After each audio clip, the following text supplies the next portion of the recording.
This book, Stories from God, Everyday People Experiencing God in Extraordinary Ways by Richard Spillman. And as I just happened to look inside, one story caught my attention that is relevant to our time today. So I just wanted to share this story with you. And so this author, Richard Spillman, writes different stories from his life. And so these stories are ways that he has encountered God. And so one of these stories he writes is about a challenge that he faced with his oldest daughter, Annie. So his oldest daughter, Annie, there was a time where she came down with a very serious, life-threatening illness, which required several extended hospital stays. And so when she was finally able to come home after all of the hospital stays, Richard Spillman writes this, and so I'll just share this story with you. So his thoughts. Throughout her illness, I felt helpless. There seemed to be nothing I could do to make her feel better. I did not understand what she was going through or how to respond to her needs. I could not sleep at night. I woke at 2 or 3 in the morning and simply could not get back to sleep. Eventually, I decided to use this time to pray for Annie. I went up to her room and knelt over her bed. I put one hand on her and prayed for God to protect her. Sometimes as I got up to leave after a prayer session, I'd hear this little voice say, "I love you, Daddy," and it melted my heart.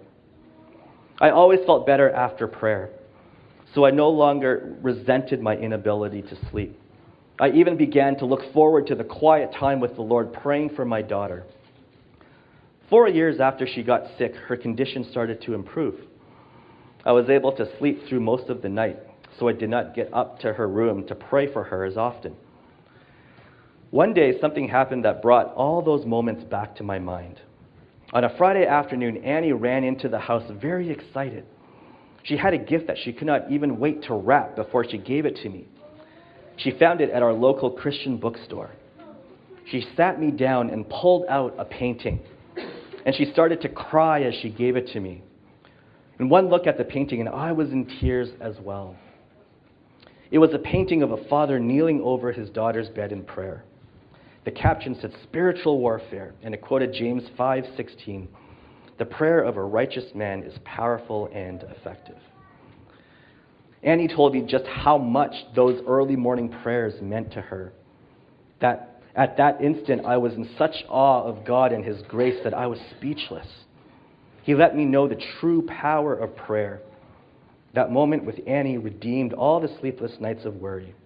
I would not have traded the moment for 4 years of peace.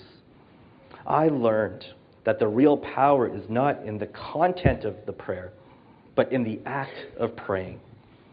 It was my act of getting on my knees before the Lord that sustained Annie and for me for those 4 long years. You see, God already knew how the struggle was going to work out. What really sustained me and my family was the fact that during each sleepless night through prayer, I was able to take Annie by the hand, and we were able to walk beside the Lord God in the garden in the cool day. Therein lies the true power of prayer. Right therein lies the true power of prayer. That this author would learn the real power is not in the content, the words that are being said, but just in the act of praying. And you see how this was impressed not just upon the father, but on the daughter Annie as well. That through her father's prayers with her, she also became familiar with God as well.